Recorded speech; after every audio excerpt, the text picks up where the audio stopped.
Merci Madame la Présidente, mevrouw de minister, Monsieur le ministre. Je vous remercie pour vos exposés très clairs et ambitieux pour l'avenir de notre pays. J'étais malheureusement moi aussi dans une autre commission la semaine dernière, en commission justice, mais évidemment tout ceci est un travail d'équipe et vos textes sont également disponibles, donc je vous remercie pour vos exposés. La législature dans laquelle nous sommes représente une opportunité de revoir notre système démocratique et le fonctionnement de nos institutions.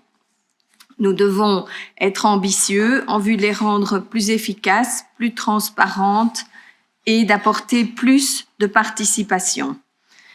Le groupe MR attend beaucoup de vous et de notre gouvernement dans son ensemble.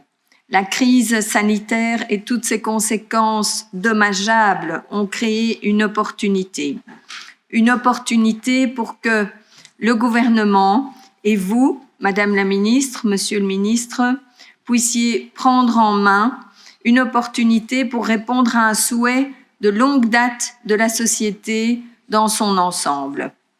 La vision que vous nous avez présentée dans votre note se veut novatrice, même si elle a trait à des sujets qui animent les débats politiques depuis déjà un certain temps.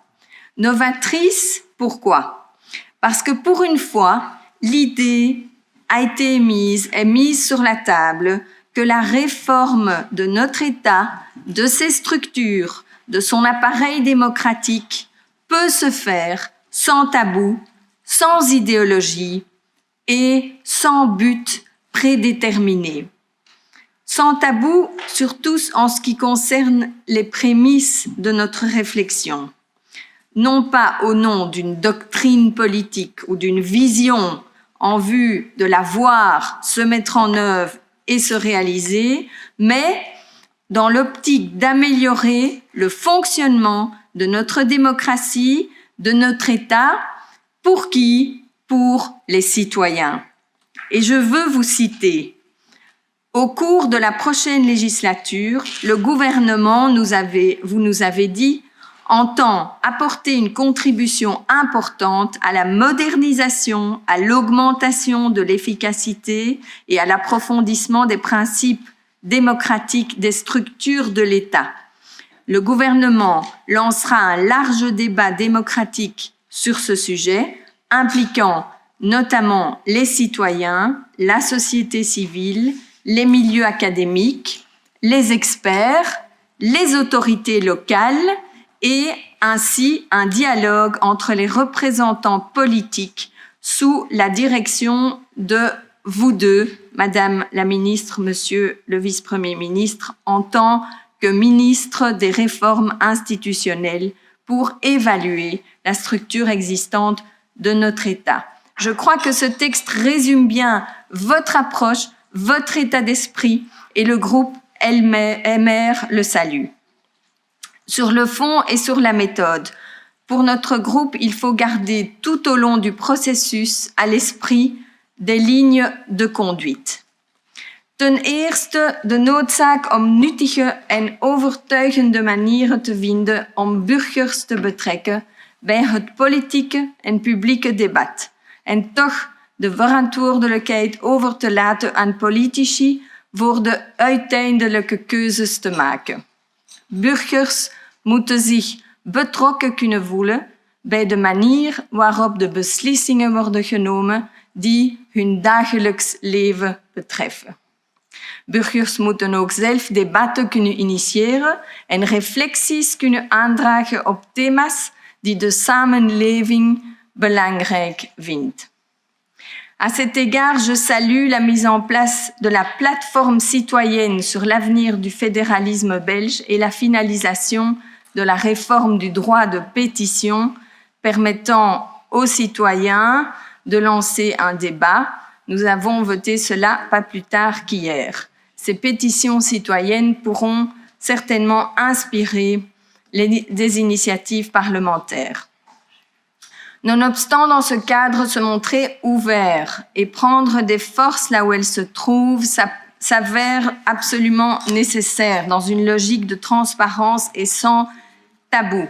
Pour le groupe MR, l'association du Sénat à cette réflexion pourrait lui donner un véritable rôle de chambre de cogitation. Le Sénat travaille d'ailleurs en ce moment même sur un rapport d'information sur la modernisation de notre système démocratique, en complétant la démocratie représentative par une participation accrue des citoyens dans la prise de décision aux différents niveaux de pouvoir, ainsi qu'au sein de la société. Il faut en effet que les pouvoirs publics prennent des initiatives concrètes, il faut diffuser des informations, il faut organiser un dialogue permanent avec la société civile et mettre en place de véritables plateformes de participation citoyenne.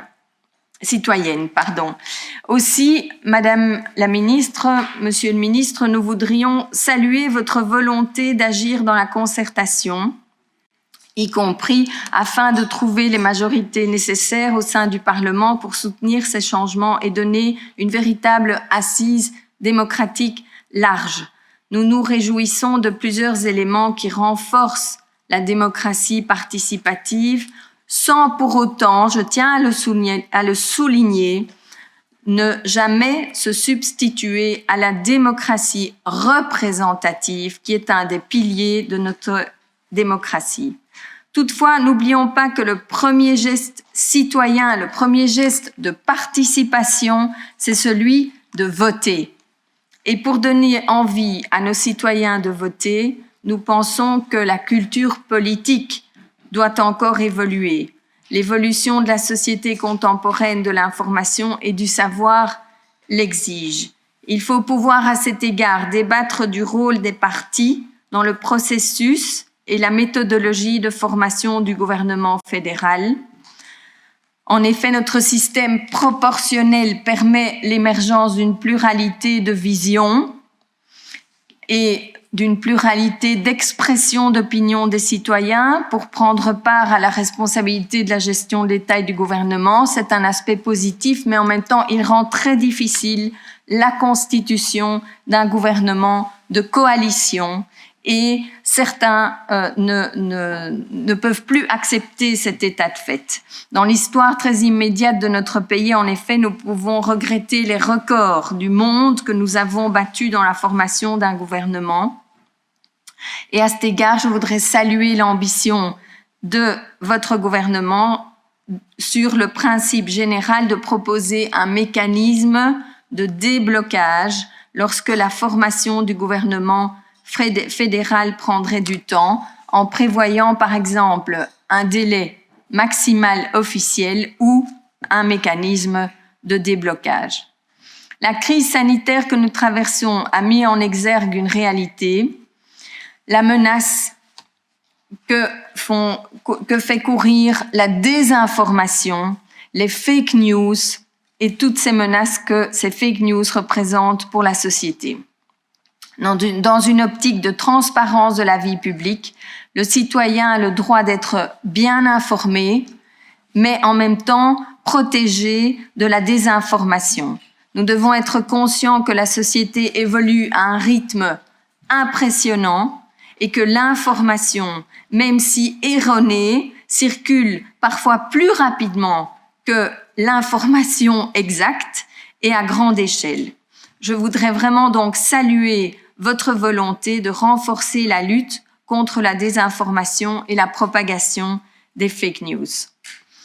Concernant l'implication des jeunes dans la vie politique, il est important de créer des moyens pour qu'ils puissent s'investir au plus tôt dans la société, dans la vie sociale et politique. Une façon captivante de les y intéresser est certainement ce que le gouvernement propose, c'est-à-dire d'abaisser l'âge du vote à 16 ans pour les élections européennes.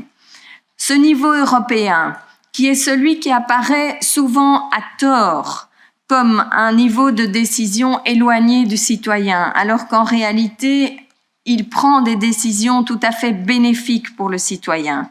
C'est donc un niveau pour lequel il est important de susciter l'intérêt des jeunes et l'abaissement de l'âge de vote pourra être un baromètre également pour évaluer si cette mesure permet effectivement de rapprocher le jeune des processus décisionnels.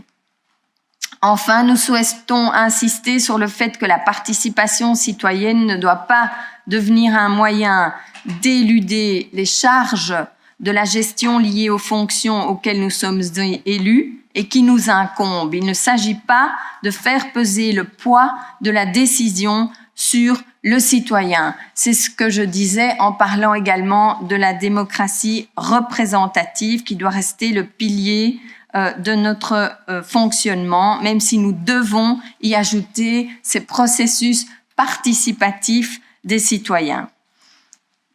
Ten tweede wil ik de aandacht vestigen op de noodzaak van een betere werking van de Belgische Staten in termen van efficiëntie als geheel.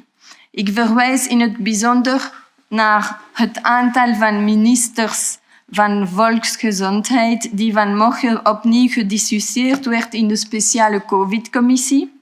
De omvang van het ambtenaarapparaat en het staatsapparaat moet voortdurend in twijfel worden getrokken door toezicht te houden op hun noodzaak en doeltreffendheid. Ik wil echter benadrukken dat dit niet noodzakelijkerwijze regionalisering betekent. Wij benadrukken de noodzaak om de eerdere hervormingen en de huidige bevoegdheidsverdeling zonder taboes te herzien in het licht van hun doeltreffendheid voor de burger, in de geest van een verbetering van het functioneren van de instellingen en met de nodige vrijheid om niet gebonden te zijn door de politieke evenwichten waaruit ze voortkwamen. Il faut bien sûr conserver la mémoire des événements et retenir les difficultés qu'elles entendaient résoudre, mais il faut aussi pouvoir les lire à la lumière de l'histoire et de notre société actuelle et de la question du bien-être du citoyen tel qu'il se pose aujourd'hui, et de la structure de l'État telle qu'elle s'offre pour faire fonctionner cet État dans le meilleur objectif possible du bien-être de ce citoyen. Le modèle de compromis à la belge est bien connu et est à juste titre respecté même dans des sphères internationales. Très souvent, il a réussi à nous amener des solutions innovantes et adaptées. Cependant, la concertation ne doit pas devenir un outil de blocage. Il faut parfois pouvoir indiquer clairement qui pourra décider dans certains cas, en cas de désaccord, sans devoir se concerter à l'infini ou, pire encore, ne pas s'exprimer. Je me réfère notamment à des expressions, des positions que la Belgique a dû prendre dans des réunions de Conseil européen parce que la concertation intra-belge n'avait pas abouti. Un principe de responsabilité complet des pouvoirs publics.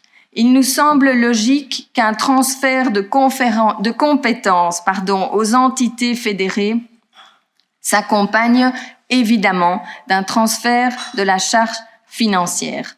Le groupe MR ne pourra jamais s'inscrire dans une démarche dans laquelle la charge financière resterait à charge du fédéral, alors que les compétences et les choix stratégiques se feraient à un autre niveau de pouvoir. Je voudrais aussi insister sur l'aspect que vous avez mis en évidence, qui est la richesse de notre pays et les 3 langues nationales. Ce sont clairement une richesse. Faisons de cet état de fait un atout et non une division. La connaissance des langues doit être encouragée à tout niveau et pour tous. C'est une porte ouverte vers la connaissance de la culture de l'autre. Les initiatives qui permettent plus de rencontres devraient être mieux appréciées et le gouvernement fédéral, en collaboration avec les régions et les communautés, devrait certainement faciliter les initiatives de rencontres. Je voudrais à ce titre préciser qu'un dossier sur le sujet est justement en gestation au niveau du gouvernement de la Fédération Wallonie-Bruxelles. Il y a du chemin à faire. Savez-vous par exemple qu'un jeune qui a terminé son bachelier dans une université d'une communauté de notre pays et qui veut s'inscrire dans un master dans une université d'une autre communauté doit suivre le même processus d'inscription que s'il était diplômé bachelier d'une université d'un pays étranger de l'Union européenne. Pensons aussi aux accords de coopération qui pourraient être conclus pour les échanges de professeurs entre nos communautés. Tout ceci, évidemment, ne relève pas stricto sensu de vos compétences fédérales, mais ce sont des exemples pour illustrer l'incitation que votre gouvernement pourrait lancer. Je crois que nous vivons un momentum dont il faut tirer parti. Le personnel politique aussi doit pouvoir interagir dans le respect de tous ses interlocuteurs et à ce titre, au niveau fédéral, la connaissance de la langue de l'autre est très importante et tous les efforts sont les bienvenus. Pour ce qui concerne la culture politique, je l'ai déjà évoqué, pour susciter l'adhésion du citoyen aux décisions des autorités politiques, il faut renforcer et renouveler la confiance et le crédit que les citoyens accordent au processus décisionnel.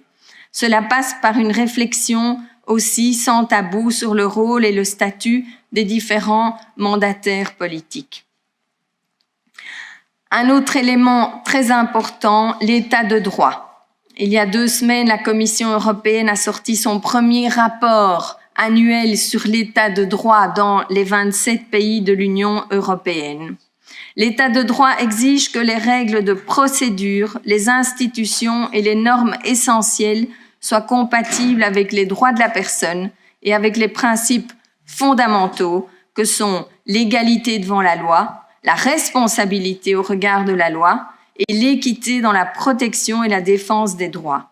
Il n'y a pas de place pour un état de droit dans les sociétés où les droits de l'homme ne sont pas protégés, mais à l'inverse, les droits de l'homme ne seront jamais protégés dans des sociétés où n'existe pas un véritable état de droit. Dans notre société, il n'y a pas de place, même infime, pour le racisme, la xénophobie, l'antisémitisme, le rejet des musulmans, l'agressivité contre les Occidentaux, les discriminations fondées sur la couleur des personnes, sur une prétendue infériorité de la femme, sur la violence à l'égard des LGBTQI, les crimes d'honneur, les mutilations génitales, les mariages forcés ou arrangés. La liste est longue de tout ce que nous ne souhaitons pas voir dans notre société. Seule la séparation claire entre l'État et les religions peut permettre la coexistence pacifiée au sein d'un même espace. Je me réfère au territoire belge. Seule cette séparation permet en fait la liberté de religion ou la liberté de ne pas croire. La tolérance étant un phénomène qui doit aller dans les 2 sens. Il incombe aux fidèles des différents cultes de respecter les référents culturels et cultuels des autres convictions, y compris pour ce qui concerne les non-croyants. Car comme je l'ai dit, si la liberté religieuse est importante, la liberté de ne pas croire l'est tout autant. L'affirmation des droits et des libertés constitutionnelles dans le cadre d'un État belge neutre, avec une action impartiale, devra donc être assurée par les pouvoirs publics.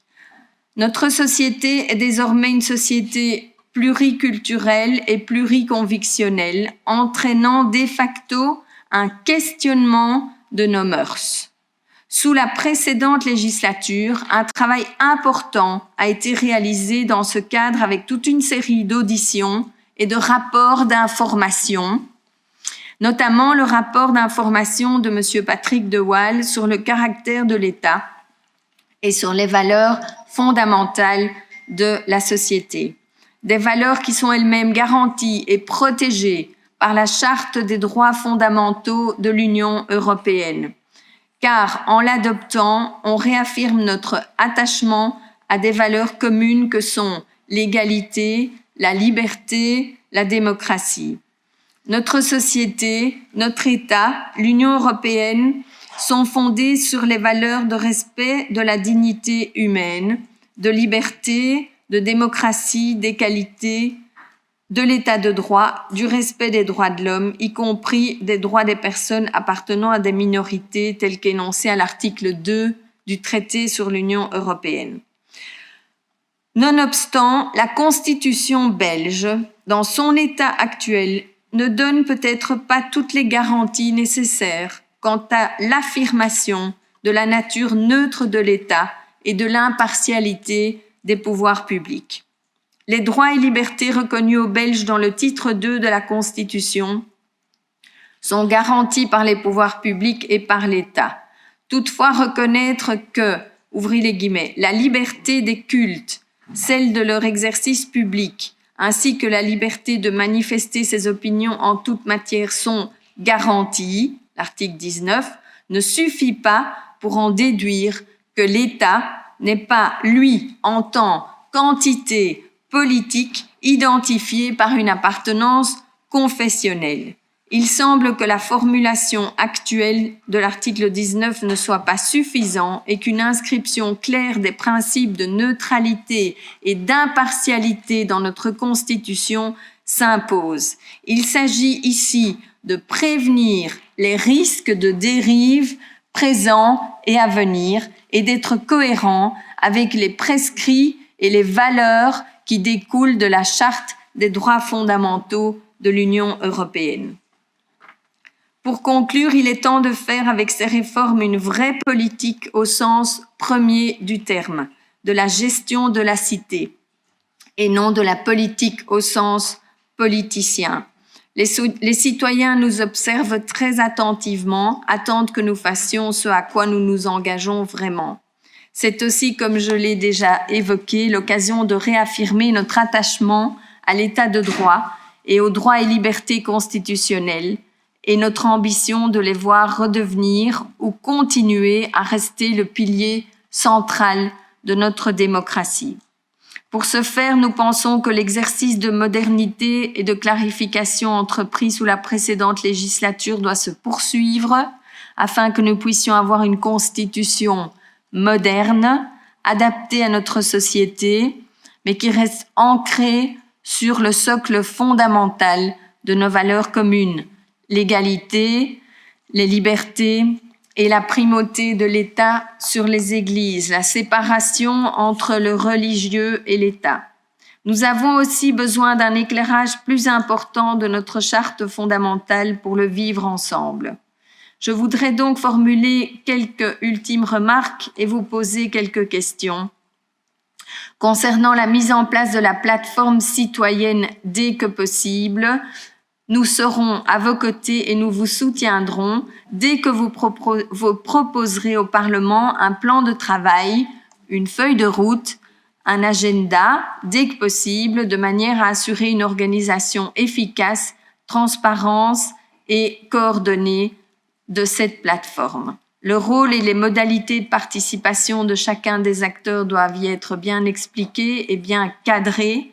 Nous souhaitons évidemment que cette démarche, si elle est tout à fait louable, ne mène pas à plus de dispersion d'informations, d'augmentation de masse de travail et de dépenses publiques.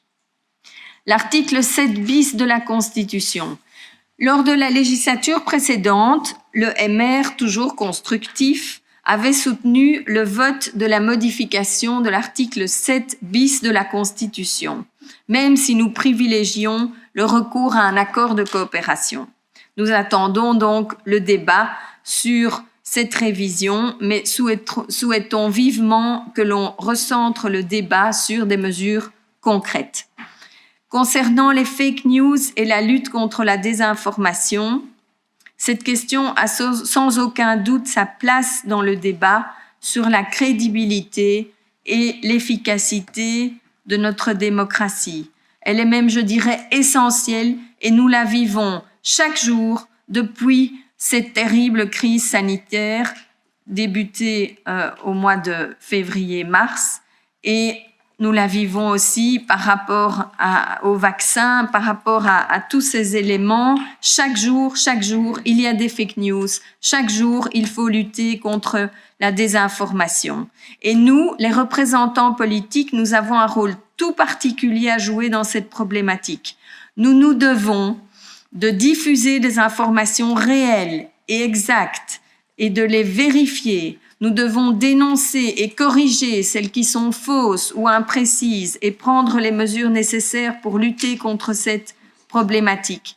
Les circonstances de la crise sanitaire ont souligné encore l'importance, je l'ai dit, de lutter contre ces fake news. Dans ce cadre, il est primordial d'assurer aux citoyens la mise à disposition régulière d'informations facilement compréhensibles, et cela passe sans doute aussi par le soutien à une presse indépendante de qualité et une politique d'éducation aux médias.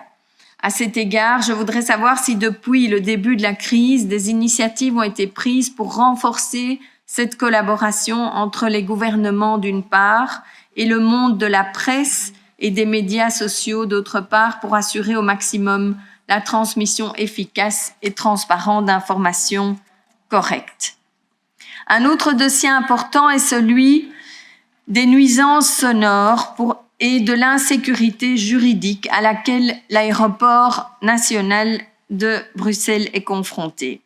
Je voudrais rappeler que lorsqu'on parle d'une loi aérienne équilibrée, c'est effectivement des procédures aériennes et des routes aériennes stables pour l'aéroport et pour ses usagers, mais c'est également une autorité indépendante, une autorité de contrôle des nuisances sonores et qui soit véritablement indépendante. Ceci est obligatoire en vertu d'un règlement européen que la Belgique n'a pas encore totalement respecté.